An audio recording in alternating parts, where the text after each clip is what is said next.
इस संसार में सबसे ताकतवर चीज क्या है? वो है समय, वक्त, जिसके नियंत्रण में पूरी सृष्टि की सत्ता है। वो चाहे तो एक छोटे से जीव को भी समय पड़ने पर ताकतवर बना सकता है और बड़े से बड़े जीव को निर्बल कर सकता है। एक चींटी भी हाथी को मारने में सक्षम है यदि वो उसकी सूंड में घुस जाए तो। एक छोटी सी मनोरंजक कहानी है। एक बार की बात है, एक ऋषि नदी किनारे आश्रम में रहते थे। वो सुबह शाम ईश्वर की आराधना करते, कंदमूल फल खाते, अपने शिष्यों को उपदेश देते। उनकी पत्नी उनकी सेवा सत्कार में कोई कमी नहीं रखती, परंतु उन दंपति को कोई संतान नहीं थी। एक बार ऋषि नदी में स्नान करने के पश्चात आचमन कर रहे थे। अचानक उनकी अंजुली में एक चूहिया आकर गिरी। वो ऊपर से उड़ रही एक चील के पंजे से छूट कर गिरी थी। ऋषि उस चूहिया को घर ले आए और मंत्र के बल पर उसे उन्होंने एक सुंदर कन्या के रूप में बदल दिया। ऋषि की पत्नी कन्या को पाकर बहुत प्रसन्न हुई।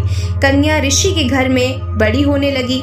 जब वो बड़ी हो गई तो ऋषि महाराज को उसके विवाह की चिंता सताने लगी। उन्होंने सोचा, इसका विवाह संसार के सबसे ताकतवर मनुष्य से कराऊंगा। ये सोचकर वो सूर्य भगवान के पास गए। उन्होंने सूर्य से कहा, आप इन तीनों लोकों में सबसे ताकतवर हैं। आपके प्रकाश से धरती का पालन पोषण होता है। आप मेरी कन्या से विवाह कर लीजिए। सूर्य बोले, मैं तीनों लोगों को प्रकाशित अवश्य करता हूँ, पर बादल मेरे प्रकाश को ढककर पृथ्वी पर अंधकार कर देते हैं, इसीलिए बादल मुझसे ज्यादा ताकतवर है। ऋषि बादल के पास गए।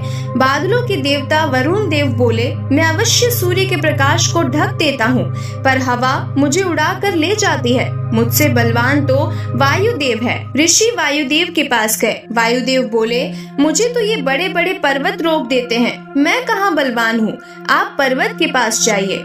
ऋषि पर्वत के पास गए।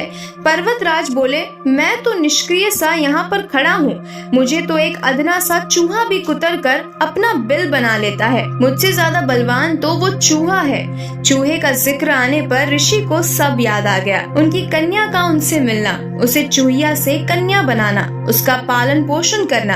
अचानक उनके मुख पर एक मुस्कान दौड़ गई। वो चूहे को लेकर कन्या के पास गए और सारी बात कही।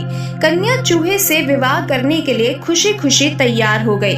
ऋषि ने उसे फिर से चूहिया के रूप में बदल दिया और दोनों को आशीर्वाद दिया। इसीलिए कहते हैं, समय ने जो निर्धारित कर दिया है वो होकर ही रहता है। समय सबसे बलवान है। जिसका समय सही है वो कुछ भी पा सकता है। इसीलिए इस दुनिया में सबसे ताकतवर यदि कोई है तो वो वक्त है, जिसने भगवान को भी अपनी अहमियत और ताकत का एहसास करवा दिया। फिर इंसान की तो उसके सामने क्या बिसात है। पुरुष बलि नहीं होत है, समय होत बलवान। भीलन लूटी गोपिका, वो ही अर्जुन वही बाण। इस वाक्य से हम सभी भली भांति परिचित हैं। जिन पांडवों ने महाभारत जैसा युद्ध जीता, वक्त की मार पड़ते ही उन्हें मामूली से भीलों ने भी परास्त कर दिया था। दुनिया के तारणहार और पालनहार विष्णु जी ने राम का अवतार लिया। वक्त ने उन्हें भी अपनी ताकत से परिचित करवाया। विश्व के विजेता को बंदरों के सेनापति से हाथ जोड़कर सहायता मांगने पर विवश कर दिया।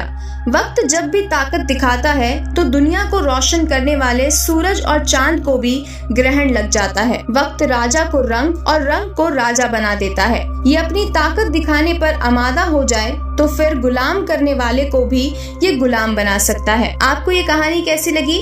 कमेंट करके बताइएगा जरूर। तो मिलते हैं ऐसे ही और भी नई कहानियों के साथ, ज्ञान भरी बातों के साथ। तब तक के लिए जीवन की इस खूबसूरत किताब को पढ़ना जारी रखिएगा।